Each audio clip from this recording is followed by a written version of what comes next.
Ce film est dédié à la mémoire de tous ces déportés et transportés qui n'ont jamais revu leur patrie.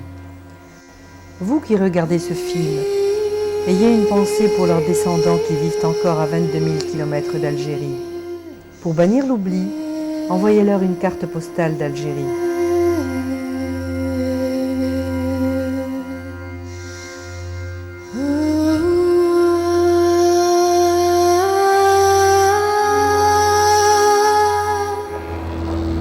Ils ont lutté pour leurs terres. Ils ont lutté pour leurs droits. Ils nous ont laissé un message de paix. Un message qui nous vient du passé. Pour l'éternité.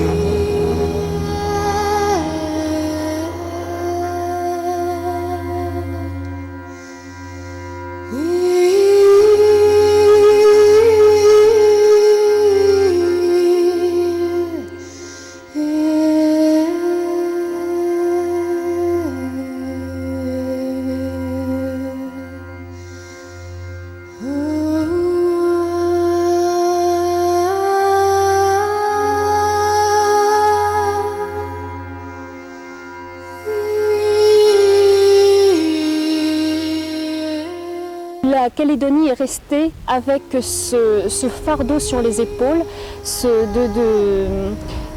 ce non-dit qu'il a pu exister. Moi, des membres de ma famille, de la génération de ma mère, donc des gens ayant 50 ans, m'ont dit « mais vous êtes fous, on ne parle pas de ces choses-là ». C'est simple, dans la colonisation, il y avait la colonisation, pour eux les Kanaks c'était pas des hommes, et nous on était moins que les Kanaks. Voilà. Les descendants d'Arabes ont toujours été considérés comme un petit peu des Calédoniens un petit peu de deuxième zone. Quand on était à l'école, on nous traitait de salbico. Hein. Tous les jours, je pense à mon père, beaucoup, parce que je l'aimais beaucoup. Mon coco.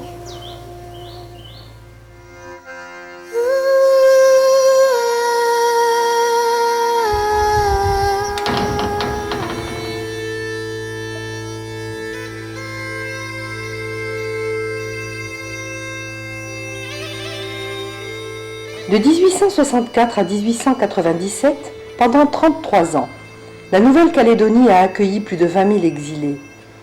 La majorité d'entre eux ont été astreints à résidence perpétuelle. L'arrêt de l'exil vers la Nouvelle-Calédonie ne signifie pas l'arrêt définitif de la déportation des Algériens.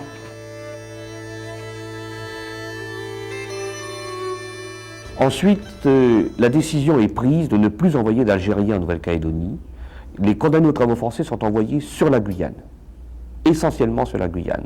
Lorsqu'on ferme le bagne de Guyane aux Européens, aux condamnés d'origine française, métropolitaine, on le laisse ouvert pour les Arabes et puis pour les condamnés aux travaux forcés des autres colonies, car évidemment, selon l'expression de l'époque, ils sont plus aptes à supporter le climat et la dureté de la condition, des conditions sanitaires en Guyane que les Européens. C'est en tout cas le prétexte qui est pris.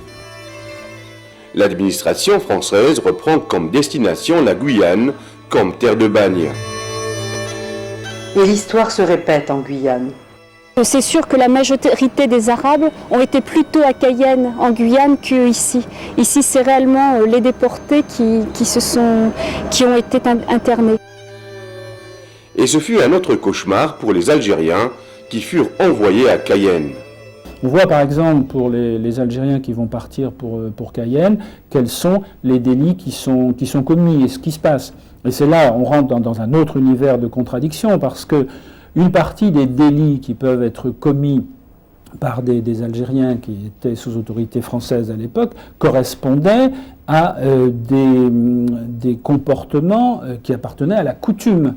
C'est-à-dire qu'on pouvait, par exemple, pour des histoires de bornage de terre ou par rapport justement aux relations entre les hommes et les femmes, commettre un acte qui était conforme à la coutume et qui était punissable par le droit français. Ce qui fait que vous aviez des condamnés qui ne comprenaient pas, qui étaient traînés devant des tribunaux et qui ne comprenaient pas ce qui leur arrivait, donc qui partaient ensuite pour un autre exil. Alors là, pour la Guyane, c'est un exil qui n'est pas politique comme l'a été celui de la Nouvelle-Calédonie, mais qui était un exil plus proche du droit commun. Si tant est que parfois, on imagine bien que des condamnés qui étaient condamnés de droit commun avaient peut-être aussi une idée de révolte politique dans leur comportement, dans le délit qu'ils avaient commis.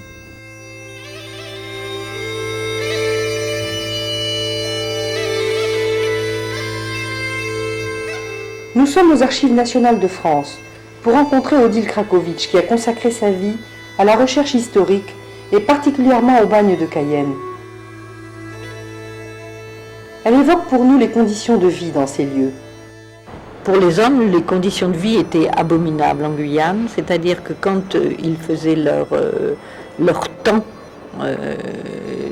de peine dans les bagnes, ils travaillaient tout nus pour être sûrs qu'ils ne puissent pas s'évader. Ils étaient enchaînés 2 par 2 et ces chaînes restaient toute la nuit. Tous les chercheurs que nous avons rencontrés ont été unanimes sur l'atrocité des conditions de vie à Cayenne. Bon, ben là, c'était les camps de la mort. C'était l'horreur. Déjà, le climat y était pour beaucoup. C'est l'humidité, les mycoses, les scorpions, les serpents, tout ce qu'il y a d'horrible. Et en plus, ils étaient très nombreux, donc une promiscuité terrible et un travail inutile. Quand on voit la route qui borde toute la Guyane, puisqu'il n'y a qu'une route, eh bien chaque mètre représente un mort.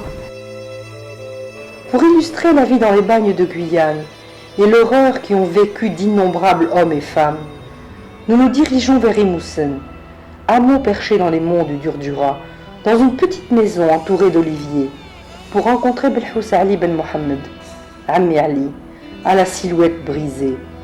Déporté à Cayenne à l'âge de 17 ans, il crie sa colère d'avoir été privé de sa jeunesse.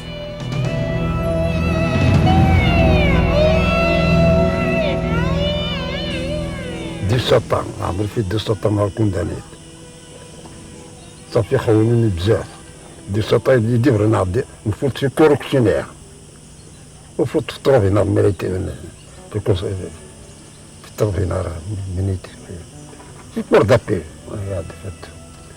هادي خبر بلي هذاك النهار تسرجوا عليا يدي برا خاطر بوكاطون تاعي قال لي طرومباك شويه الا قطفت في كوركسيونير ما تفوتش في الشارع الكبير على خاطر اللاج نتاعك ما وصلش باش تكونداني طراب فورسي مينور خطفوني. Toute sa famille, ses voisins nous racontent qu'il n'arrête pas de narrer son histoire et les 18 ans passés au bagne de Cayenne. Il se lève pour mimer les corvées qui leur étaient infligées, tracter des grumes, monter des stères de bois sous la menace du fouet et du cachot.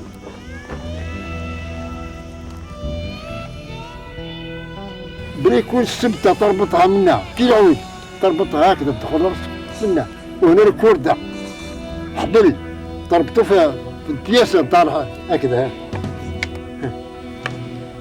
تربطها كامل نقصاك وعرفت مرارة النية ايوا وبات تشدنا طوم انا غادي يقف عرفتيني بلي 5 6 4 جهة 4 في الجهة انطم هذه بريمير بيزو دوزيام بيزو طومب أجد نقص فيها ثلاثة توي نتاعي قال لي ودي كرا ندات للشرام اللي الحطب اللي دي بياسات هذاك نتاع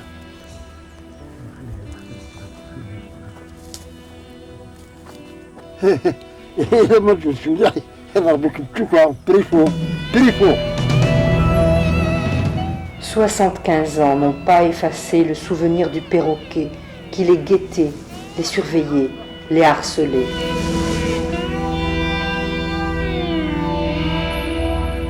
نروحو نخدمو في الشانطين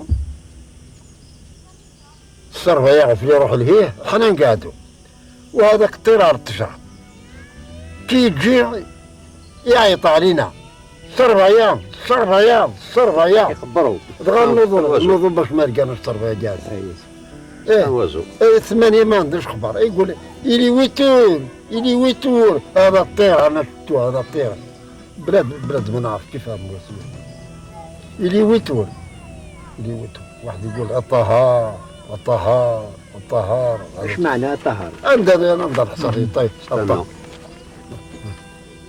انظر صفيقة ذا فروخ سيدي محمد داز جزاو كاين شويه دا ياكلوا الناس دي ميساج من النار بنادم من الشادي شادي يقولوا لك تنايا رحت كي تدخل الوسم يطوح عليك ياكلوا. 75 ans après, Amerli vit encore au bagne.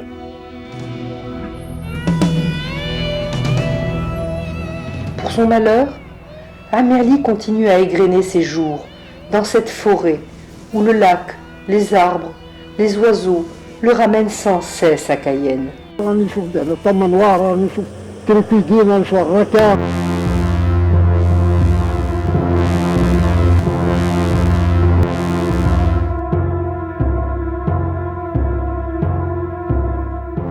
الفن ديال اسمه ونسن شواده مكاك نتفكر الوحوش اللي تما ريفورميور فورمي مليوك. Alors ce déporté de 93 ans qui garde dans son corps et dans son âme cette déportation qu'il a vécue à l'âge de 17 ans, à peine sorti de l'adolescence, dans son corps, vous avez vu cette attitude courbée, celle qu'il a eue pendant 20 ans de déportation pour tirer les troncs d'arbres qu'il abattait dans la forêt de Cayenne. Il en conserve l'attitude, il marche courbé, comme s'il continuait à tirer jusqu'à ce jour encore ces arbres. Et puis au point de vue psychologique, cette espèce de répétition des terreurs qu'il a vécues pendant cette déportation, terreur des animaux d'abord, terreur des surveillants qu'il répète continuellement. Le malheur a fait qu'il habite actuellement près d'une forêt, et donc dès qu'il sort de sa petite maison, dès qu'il sort de chez lui, il est en contact avec les mêmes éléments qu'il a vécu à Cayenne, ces arbres, et puis il hallucine ces animaux et ces terreurs qu'il a vécues, et que ces flashbacks qu'il vit continuellement continuent à perpétuer près de 75 ans de terreur, 75 ans après le début de sa déportation. اليوم راني كنتفكر هذاك نحب الساعة نتفكرو يبان ساعة ما عنديش اخبار ما نعرف قلبي لي يحبس ما نعرف الدخان من راسي نطيح كنتفكر هذاك المجري والسخطة هذاك. 75 ans après sa déportation, Amerli n'a pas oublié ses compagnons d'infortune, des gens de sa région embarqués avec lui et qui n'en sont pas revenus.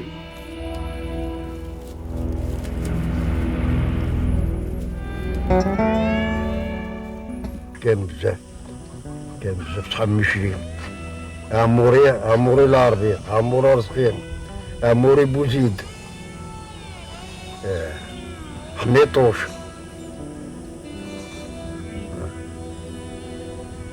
الحاج رزقين يكون فتاة ماتوا كاع ماتوا ثم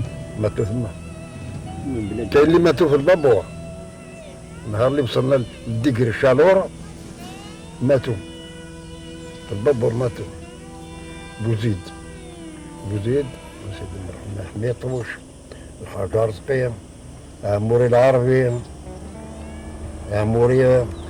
عموري ما عندك ليهم Mufflé. Vous savez que les bagnards, quand ils mouraient, on les versait dans la mer, puis ils servaient de nourriture aux poissons. Donc ces conditions étaient vraiment atroces. La faim, la misère, la maladie, les fièvres, le paludisme. En Guyane, c'était vraiment... Il y avait absolument pas de survie. En fait, la moitié de la population des Bagnes mourait au bout de entre 3 mois et 1 an. Il y a les premières années du XXe siècle, les années 1900-1903, qui ont été des hécatombes où le Bagne représentait une mortalité équivalente, on a dit, au pire camp de concentration fasciste.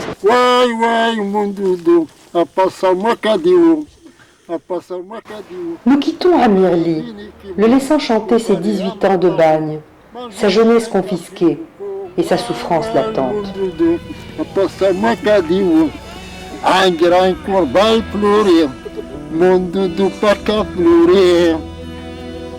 Le gouvernement français avait fermé aux Français, aux condamnés français, ou plus ou moins le bagne de Guyane, qui était un camp de la mort atroce.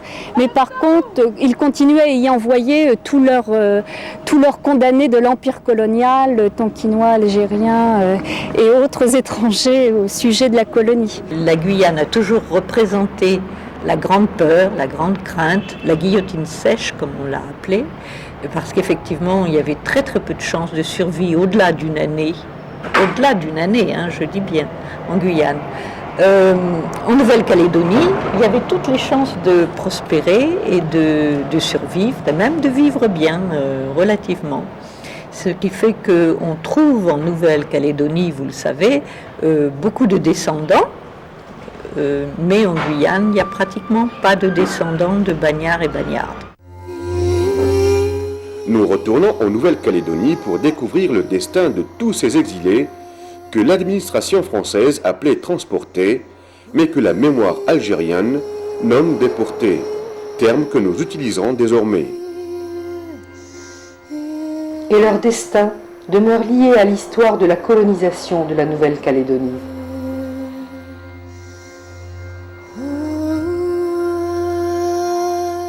Sur cette terre, le robinet d'eau sale, comme le disait le gouverneur Feillet, fut fermé, mais le bagne ferma ses portes bien plus tard. Entre-temps, l'administration française créa des fermes pénitentiaires à travers le territoire calédonien et particulièrement à Bourail. Tous les condamnés qui étaient à Bourail faisaient tous les travaux qui étaient susceptibles d'apporter une aide au pays et une aide aux colons. Et en plus, une aide à la pénitentiaire elle-même. Donc, parmi les bagnards, il y en a, même s'ils n'étaient pas formés, ont été formés à la culture.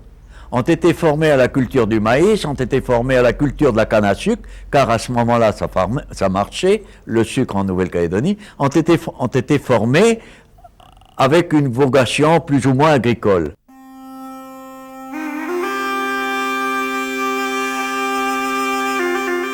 Nous sommes à Terremba, centre pénitentiaire qui accueillait les déportés, pour les former et les préparer à devenir agriculteurs en concession. Bienvenue à Terremba. Je suis M. Chollet, le président du Centre culturel de la foi. Heureux de vous accueillir ici, au centre pénitentiaire de Terremba.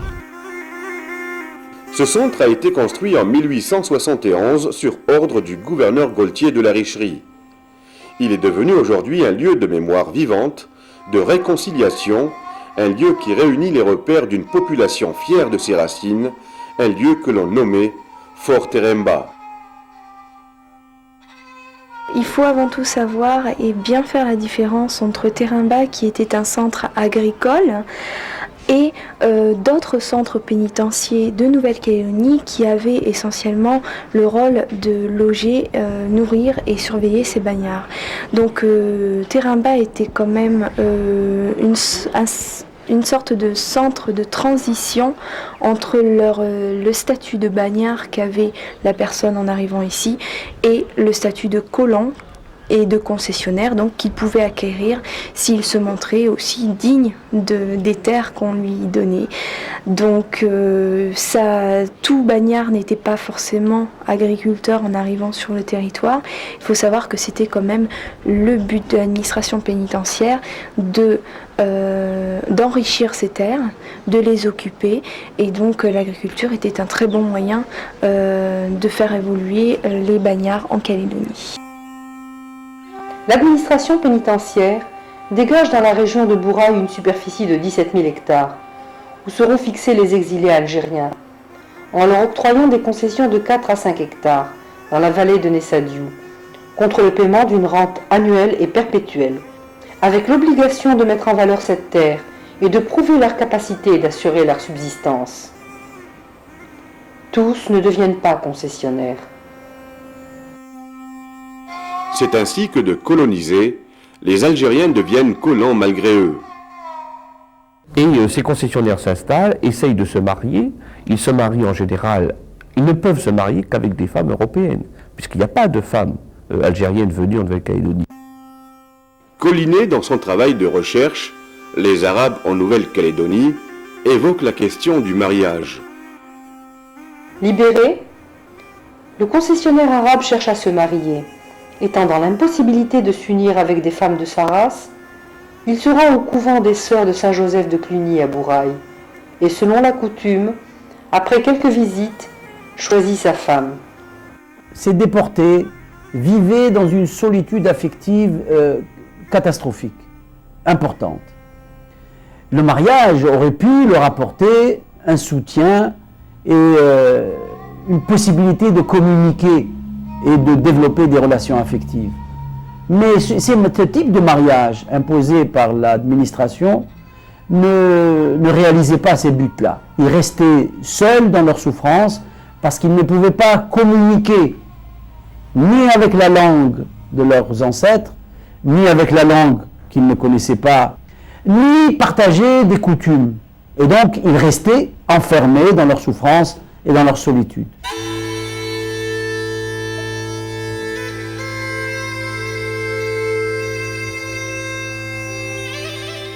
Nouméa.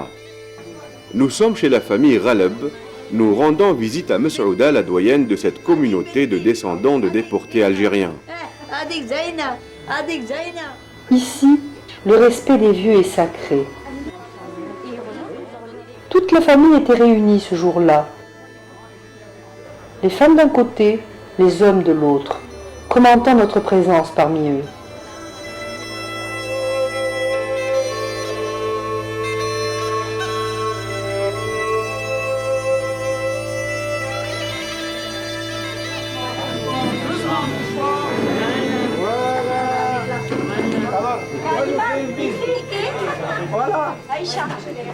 Toute sa famille, ses voisins, nous racontent qu'il n'arrête pas de narrer son histoire et les 18 ans passés au bagne de Cayenne. Mais mon père, il a connu ma mère parce que à Pont-Marie, il y avait le bagne des Arabes, la prison des Arabes, où il y a tous les Arabes condamnés, quoi, qui étaient arrivés. Et à côté, il y avait un collège des bonnes sœurs. Et ma mère, depuis l'âge de 7 ans, mon grand-père, il a envoyé ma mère à 7 ans chez les sœurs. C'était pas loin de mon père. Et en effet, ils ont marié ma mère avec mon père. Et puis après le mariage, il a monté ma mère derrière le cheval, son cheval à lui, hein, et deux Arabes avec un cheval derrière, deux Arabes à cheval derrière. Et puis ils sont partis à Bogen. Ils sont arrivés à Bogen. Mon père, il a construit une maison, là, il y avait une maison là. Ils ont resté dans la maison là, tout. Et avant, le gouverneur, il donnait le terrain à ceux-là qui se mariaient. Alors il a donné, comme ma mère était française, alors il lui a donné ça. Ils sont restés là, à Bogen. Ils ont eu beaucoup d'enfants. Ils en ont eu 21. La vie des enfants issus de ces mariages n'était pas facile. Ils sont souvent séparés de leurs parents dès l'âge de 3 ans. La politique du gouvernement à l'époque était de purifier les souches de colonisation pénale dès le 2e degré. C'est-à-dire que les bagnards qui étaient mis en concession, soit avec des femmes venues de France, les rejoignent, soit avec des filles de bagnards eux-mêmes, ils se mariaient avec des filles de bagnards ou avec d'autres. Dès que ces gens-là avaient des enfants, on prenait les garçons, on les mettait à Bourail, à Néméara, sur la route de Wailou, et à la fois c'était au centre de Fogacheux, Fort-Henri, les filles, pour leur éduquer la moralité et pour leur apprendre, leur inculquer dès l'âge de 3 ans à 18 ans, que tout ce qui était lié à leurs parents était à oublier. On empêchait ces enfants de rentrer chaque soir chez eux. Ils vivaient dans ces centres de conditionnement de l'esprit pour installer au fil des années et des générations une obligation d'oubli. Une vie très dure vécue par ses descendants et leurs parents. Mais l'administration ne s'arrête pas là. Une loi a interdit de donner un prénom arabe aux enfants jusqu'en 1935. Les gosses, Le nom de famille, oui, mais le prénom arabe, non. Il fallait donner un prénom français. Comme moi, je m'appelle Ali Ben Ahmed, hein, mais le nom Ahmed, mon prénom, c'est interdit. Il fallait qu'on donne un nom, Joseph.